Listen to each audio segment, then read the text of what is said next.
Okay, our first river crossing, and it's got a good flow. In we go. Now we've got a tree right across us in front here. We're in the lowest combination of gears, but up in second, and into the water we go. No traffic coming left or right. And over these rocks we go, step by step, into the deepest part of the river now. Not too much power.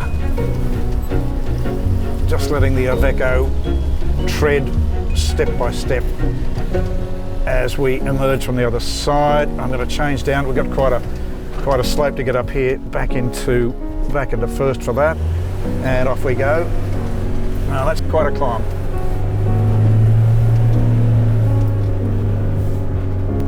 Bravo. Good feeling.